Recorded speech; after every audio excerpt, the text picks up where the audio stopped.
Hello friends, this is Shalini Srivastava. स्वागत है आपका टीचिंग लर्नर्स में। तो इस समय हम हिंदी में पहले हमने संस्कृत काल देख लिया, फिर पाली भाषा का काल देख लिया, फिर अपभ्रंश भाषा का काल देख लिया। ठीक है, तो पिछले वीडियो आप देख लीजिएगा, पुराने देखने के लिए सीक्वेंस में चल रहा है, सीक्वेंस में ज़्यादा समझ में आता है। तो आज हम देखेंगे अपभ्रंश काल को। ओके, आज हम अपभ्रंश काल को देखेंगे। तो जो अपभ्रंश काल है इसको भोलानाथ तिवारी ने, ओके, भोलानाथ तिवारी ने, ठीक है, अपभ्रंश काल को भोलानाथ तिवारी ने 7 भागों में बांटा है। ठीक है, 7 भागों में बांटा है, 7 भागों में बांटा है। हम 7 भागों के नाम जान लेते हैं। ठीक है, ये याद रखिएगा, इंपॉर्टेंट है। भोलानाथ तिवारी ने ही 7 भागों में बांटा है अपभ्रंश काल को। अपभ्रंश काल की समय सीमा क्या थी? 500 से ईस्वी से 1500 ईस्वी। ठीक है, तो अब हम देख लेते हैं कौन कौन से 7 भाग में इन्होंने बांटा था। ठीक है, तो पहला था शौरसेनी अपभ्रंश। ओके, शौरसेनी अपभ्रंश, अपभ्रंश, ठीक है, शौरसेनी। खस, ठीक है, खस अपभ्रंश,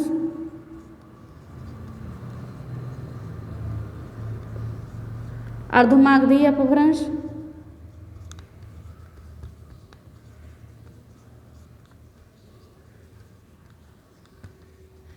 मागधी अपभ्रंश,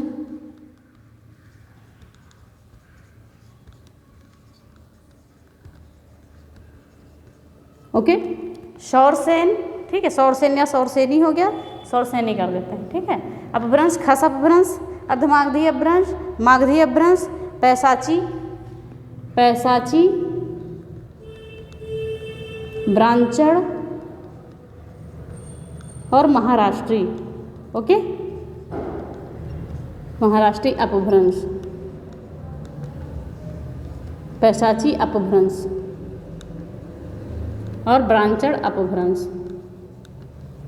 ओके, तो 7 भागों में भोलानाथ तिवारी ने अपभ्रंश काल को बांटा। शौरसेनी अपभ्रंश, खस अपभ्रंश, अर्धमागधी, मागधी, ओके, पैशाची, ब्रांचड़ और महाराष्ट्री, इन 7 भागों में बांटा। ठीक है, एक बार नाम हम और देख लेते हैं। शौरसेनी, खस, अर्धमागधी, ठीक है, मागधी, पैशाची, ब्रांचड़ और महाराष्ट्री। तो जो शौरसेनी है ये गुजराती से निकली है। ठीक है, गुजराती भाषा से गुजराती जो भाषा है शौरसेनी अपभ्रंश से निकली है। ठीक है, यहाँ से क्या है, गुजराती भाषा निकली है, हम आगे पढ़ेंगे। ठीक है, शौरसेनी अपभ्रंश से। ठीक है, तो ये जो शौरसेनी अपभ्रंश है इसको हमने 2 भागों में विभाजित किया है, 2 भागों में। ठीक है, एक पश्चिमी हिंदी, एक राजस्थानी हिंदी। ये जो है 2 भागों में विभाजित है, एक है पश्चिमी हिंदी, ठीक है, पश्चिमी हिंदी, और एक है राजस्थानी हिंदी। याद रखिएगा, ये इंपॉर्टेंट नोट्स बनाते रहिएगा। राजस्थानी हिंदी, जो शौरसेनी अपभ्रंश था इसको हमने 2 भागों में विभाजित किया, पश्चिमी हिंदी और राजस्थानी हिंदी। जो पश्चिमी हिंदी है ये 5 है, ठीक है, और जो राजस्थानी हिंदी है ये 4 है। ठीक है, 4। ठीक है, अभी हम इसका डिटेल भी पढ़ते हैं, पश्चिमी हिंदी और राजस्थानी हिंदी, ध्यान से देखिएगा। ओके, फिर आगे है खस अपभ्रंश। खस अपभ्रंश में जो है हमने पहाड़ी हिंदी को हम लेते हैं इसके अंतर्गत। ठीक है, पहाड़ी हिंदी, पहाड़ी हिंदी, ये 3, ओके, ये 3 है। ठीक है, और जो अर्धमागधी आता है इसके अंतर्गत पूर्वी हिंदी को हम लेते हैं। ओके, पूर्वी हिंदी। ठीक है, तो हमने देखा कि शौरसेनी अपभ्रंश में पश्चिमी हिंदी, राजस्थानी हिंदी है। खस अपभ्रंश में पहाड़ी हिंदी, ठीक है, इसके अंतर्गत हम पहाड़ी हिंदी को पढ़ेंगे, और अर्धमागधी अपभ्रंश के अंतर्गत हम पूर्वी हिंदी को पढ़ेंगे। ठीक है, और जो मागधी है इसके अंतर्गत हम बिहारी हिंदी को पढ़ेंगे। याद रखिएगा, बिहारी हिंदी, ये भी सब हम कुछ डिटेल में पढ़ेंगे। ओके, फिर पैशाची हो गया, ब्रांचड़ हो गया और महाराष्ट्री हो गया। ठीक है, एक बार और देख लेते हैं। शौरसेनी अपभ्रंश में पश्चिमी हिंदी, राजस्थानी हिंदी, खस अपभ्रंश में पहाड़ी हिंदी, अर्धमागधी अपभ्रंश में पूर्वी हिंदी और मागधी अपभ्रंश में बिहारी हिंदी, फिर पैशाची, ब्रांचड़ और महाराष्ट्री है। ठीक है, तो दिया है क्या कि जो शौरसेनी अपभ्रंश से कौन सी गुजराती हिंदी निकली है।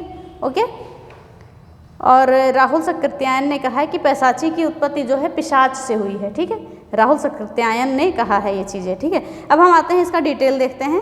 ओके, ये सारी उपभाषाएं हैं, मतलब इसकी सौरसेनी अपभ्रंश की उपभाषा है। पश्चिमी हिंदी, राजस्थानी हिंदी और अक्खस अपभ्रंश की पहाड़ी हिंदी, पूर्वी हिंदी, बिहारी हिंदी, सारी उपभाषाएं हैं। ये जो रेड कलर से लिखे हैं ये उपभाषाएं हैं इन भाषाओं की। ठीक है, तो अब हम आ जाते हैं आगे। ठीक है, आगे देखते हैं। हाँ, और एक बात, अगर उपभाषाओं की संख्या पूछी जाए तो आप 5 बताएंगे। ठीक है, टोटल उपभाषाएं 5 हैं, ये याद रखिएगा। 1 2 3 4 5। ठीक है, एग्जाम में पूछता है कि टोटल उपभाषाएं कितनी हैं, तो 5 बताइएगा। ओके, ये याद रखिएगा। अब हम देखते हैं आगे। तो हमारी पहली उपभाषा है पश्चिमी हिंदी, जो सौरसेनी अपभ्रंश के अंतर्गत। तो हम देखते हैं कि पश्चिमी हिंदी में कौन कौन सी भाषाएं आती हैं। ठीक है, पहले हम देख लेते हैं पश्चिमी हिंदी कितनी, 5 हमने बताई है। ठीक है, 5 है। ठीक है, इसे हम क्या बोलते हैं, इसे हम बोलते हैं पंचमेल खिचड़ी भी बोलते हैं और नवीन हिंदी का जन्मदाता भी बोलते हैं। क्या बोलते हैं, पंचमेल खिचड़ी। ओके, पंचमेल खिचड़ी और नवीन हिंदी का जन्मदाता। ओके, नवीन हिंदी का जन्मदाता, याद रखिएगा ये सारी चीज़ें, जन्मदाता। अब हम देखते हैं 5 प्रकार की इसमें कौन कौन सी हिंदी आती है। ठीक है, तो कौन कौन सी भाषा आती है। कौरवी, ओके, कौरवी, बुंदेली। ठीक है, कौरवी, बुंदेली, बांगरू, ब्रजभाषा, कन्नौजी। बांगरू, ब्रजभाषा और कन्नौजी। ओके, ये सारी याद रखिएगा, 5 हैं ये, 1 2 3 4 और 5। ठीक है, तो कौरवी, बुंदेली, बांगरू और ब्रजभाषा और कन्नौजी। ठीक है, तो ये जो कौरवी भाषा है इसे खड़ी बोली किसने कहा था, राहुल सकृत्यायन ने इन्हें कहा था कि ये कौरवी भाषा जो है खड़ी बोली है। ओके, खड़ी बोली बोला था इसको राहुल सकृत्यायन ने। ओके, राहुल सकृत्यायन ने कौरवी भाषा को खड़ी बोली बोला था। ओके, फिर आता है बुंदेली। ठीक है, फिर आता है बांगरू। बांगरू को हरियाणवी आती है भाषा इसके अंतर्गत, हरियाणवी। ओके, फिर आती है ब्रजभाषा। ठीक, ब्रजभाषा क्या हमारी, इसको हम क्या क्या बोल सकते हैं, इसको काव्य भाषा बोल सकते हैं। काव्य भाषा बोल सकते हैं, नहीं बोल सकते हैं। तो ब्रजभाषा को हम, ब्रजभाषा में बहुत सारे काव्य लिखे गए हैं, काव्य भाषा। कृष्ण भाषा, कृष्ण भाषा भी बोल सकते हैं। अंतर्वेदी भाषा। ओके, याद रखिएगा ये सारी चीज़ें। ब्रज भाषा को हम काव्य भाषा, कृष्ण भाषा, अंतर्वेदी भाषा, ठीक है, बोल सकते हैं। ठीक है, यानी कि अंतः प्लस वेदी। इसको किसने कहा था, रामकुमार वर्मा ने। अंतर्वेदी किसने कहा था, रामकुमार वर्मा ने, रामकुमार वर्मा जी ने। ओके, फिर अगली है कन्नौजी। ठीक है, कन्नौजी। तो ये हो गई हमारी 5 भाषाएं पश्चिमी हिंदी की, कौरवी, बुंदेली, बांगरू और ब्रजभाषा कन्नौजी। अब हम आगे देखते हैं पूर्व राजस्थानी हिंदी को। फिर आगे है हमारी राजस्थानी हिंदी। ठीक है, इसका 4 भागों में वर्गीकरण किया गया है। ठीक है, सौरसेनी अपभ्रंश के अंतर्गत कौन सी उपभाषाएं हैं, पश्चिमी हिंदी और राजस्थानी हिंदी, इनका 4 भागों में वर्गीकरण किया गया है। ठीक है, इसका 4 भागों में वर्गीकरण किया गया है। इसका 4 भागों में वर्गीकरण किया है भोलानाथ तिवारी ने, भोलानाथ तिवारी ने, भोलानाथ तिवारी। ओके, भोलानाथ तिवारी ने 4 भागों में इसका वर्गीकरण किया है। पहली कौन सी है, मारवाड़ी, मारवाड़ी, सॉरी, मारवाड़ी। ओके, फिर मालवी, जयपुरी और मेवाती। मालवी, जयपुरी और मेवाती। ये वर्गीकरण किसने किया है, भोलानाथ तिवारी ने किया है। ठीक है, भोलानाथ तिवारी है। तो अब राजस्थान को कैसे कैसे भागों में बांटा गया हम ये देख लेते हैं। ठीक है, अब हम यहाँ देखते हैं, ये हमने 4 दिशाएं बना दी। ये उत्तरी राजस्थान हो गया। ओके, उत्तरी राजस्थान, दक्षिणी राजस्थान, ढंग से लिख नहीं जा रहा है, दक्षिणी राजस्थान। ओके, पूर्वी राजस्थान और पश्चिमी राजस्थान। ओके, तो हमने 4 भागों में हम इसको बांट रहे हैं। तो जो हमारा उत्तरी राजस्थान के अंतर्गत कौन सी आएगी? मेवाती। ओके, इसके अंतर्गत आएगी, उत्तरी राजस्थान के अंतर्गत आएगी मेवाती। ओके, दक्षिणी मालवी।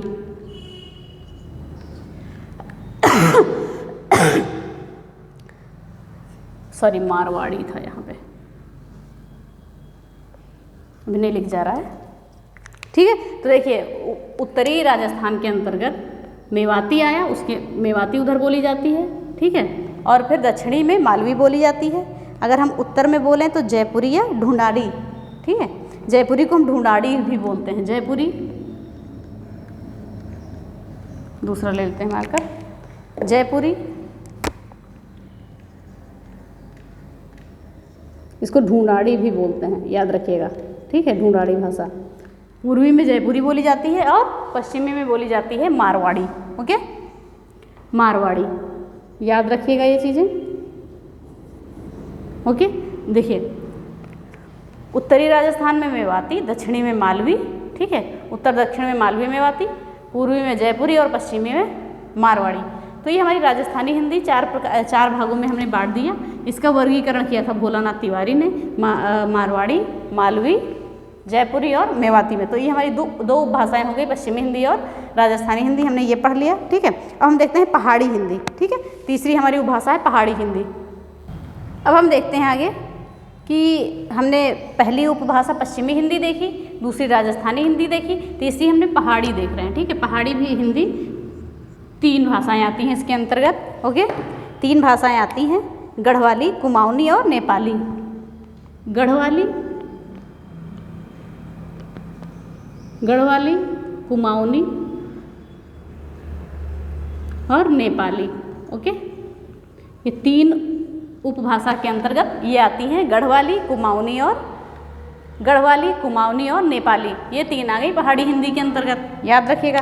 और फिर अगला है मागधी। अगली उपभाषा क्या है? मागधी हिंदी। ठीक है, मागधी बोल सकते हैं। ठीक है, मागधी उपभाषा है। ठीक है, तो क्या है ये? इसको पूर्वी भी बोल सकते हैं, सॉरी बिहारी हिंदी। ठीक है, इसको हम बिहारी भी बोल सकते हैं। हमने जो मागधी लिखा है इसके अंतर्गत भाषा कौन सी आई थी? बिहारी हिंदी आई थी। ठीक है, मागधी के अंतर्गत, याद रखिएगा ये। ठीक है, बिहारी हिंदी आई थी। तो इसके अंतर्गत हम लेते हैं मैथिली, मगही, भोजपुरी। मैथिली, मगही, भोजपुरी। ठीक है, तो हमारी ये 4 उपभाषाएं कौन कौन सी हो गई? पश्चिमी हिंदी, राजस्थानी हिंदी, पहाड़ी हिंदी और बिहारी हिंदी। ठीक है, फिर उसके आगे हम पढ़ते हैं पूर्वी हिंदी को। ठीक है, जो अर्धमागधी के अंतर्गत आता है, पूर्वी हिंदी। ठीक है, ये हम देख के खत्म कर देते हैं सारी उपभाषाएं 5। पूर्वी हिंदी। ठीक है, ये 5 उपभाषाएं हम आज खत्म करते हैं, बाकी हम आगे का कल पढ़ेंगे। तो अवधी, बघेली और छत्तीसगढ़ी पूर्वी हिंदी के अंतर्गत आता है। अवधी, बघेली और छत्तीसगढ़ी। ओके, याद रखिएगा, अवधी, बघेली और छत्तीसगढ़ी। ठीक है, तो ये हमने 5 अपनी उपभाषाएं पढ़ ली। ठीक है, फिर से एक बार देखते हैं। पहाड़ी हिंदी के अंतर्गत 3 आ गई, गढ़वाली, कुमाऊनी और नेपाली। मागधी के अंतर्गत भी 3 आ गई, मैथिली, मगही, भोजपुरी। पूर्वी हिंदी के अंतर्गत भी 3 आ गई, अवधी, बघेली और छत्तीसगढ़ी। याद रखिएगा, 5 उपभाषाएं हमने पढ़ ली, पश्चिमी हिंदी, राजस्थानी हिंदी, पहाड़ी हिंदी, बिहारी हिंदी और पूर्वी हिंदी। तो 5 उपभाषाएं हैं, याद रखिएगा। इसकी संख्या भी याद रखिएगा और इसके अंतर्गत जो भाषाएं आती हैं वो भी याद रखिएगा। ओके, और फिर हम आगे का पढ़ेंगे। ठीक है, बाकी का कल पढ़ेंगे हम। बाकी का क्या बचा है? पैशाची, ब्राचड़ और महाराष्ट्री। ठीक है, चलिए इसको आज ही देख लेते हैं, अब कल के लिए नहीं छोड़ते हैं, इसको आज ही देख लेते हैं। तो हम देखते हैं, हमारी आती है अपभ्रंश की अगली भाषा आती है पैशाची। ठीक है, पैशाची के अंतर्गत 2 भाषाएं आती हैं, लहदा और पंजाबी। ठीक है, 2 आती हैं, कौन सी? लहदा और पंजाबी। लहदा और पंजाबी। ओके, याद रखिएगा इसको। पैशाची के अंतर्गत लहदा और पंजाबी आती है। फिर अगला है ब्राचड़। ठीक है, ब्राचड़।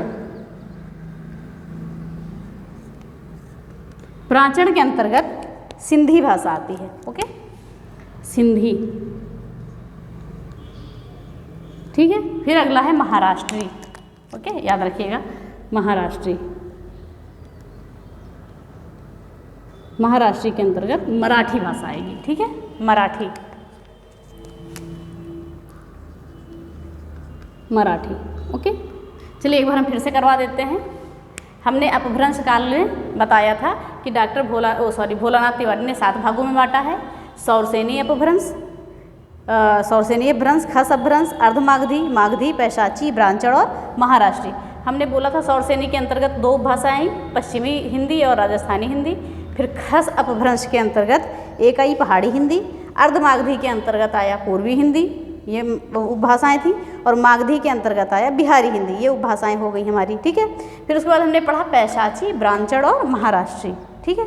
तो ये पढ़ लिया तो हमारा अपभ्रंश काल जो है कंप्लीट हो गया, ठीक है। अपभ्रंश काल मेरा पूरा कंप्लीट हो गया। अब हम कल कुछ नया पढ़ेंगे, ठीक है। तो जो है सौरसेनी हमने बताया, इससे गुजराती भाषा निकली है, ठीक है। और जो मैथिली भाषा को नवीन प्राकृत भाषा कहा गया है, याद रखिएगा। मैथिली भाषा को हम नवीन प्राकृत भाषा कहते हैं, याद रखिएगा। मैथिली भाषा को नवीन प्राकृत भाषा, ठीक है। ये चीज़ें याद रखिएगा। नवीन प्राकृत भाषा किसको कहते हैं? मैथिली भाषा को, याद रखिएगा ये चीज़। और जो ये नवीन प्राकृत को है, जो नवीन प्राकृत है, ये कहा है अब्दुल रहीम खान खाना ने, ठीक है। मैथिली को नवीन प्राकृत भाषा का है अब्दुल रहीम खान खाना ने, अब्दुल रहीम खान खाना ने ये चीज़ें कहा है, ओके, कि मैथिली जो है नवीन प्राकृत भाषा है। तो और सौरसेनी अपभ्रंश जो है राजा सूरसेन के नाम से पड़ा है, याद रखिएगा इसको, ठीक है। पैशाची की उत्पत्ति पिशाच से हुई है, राहुल सक्सेना ने कहा। तो ये हमारा अपभ्रंश काल पूरा आज खत्म हो गया। कल हम कुछ नया स्टार्ट करेंगे, ठीक है। तो हमारे पिछले भी रिलेट करने के लिए पिछले भी वीडियो को देखते रहे, नहीं तो समझ में नहीं आएगा, सीक्वेंस में चल रहा है। तो अगर वीडियो आपको पसंद आती है तो प्लीज़ लाइक, शेयर और सब्सक्राइब करें, बेल आइकन दबाना ना भूलें। धन्यवाद, जय हिंद।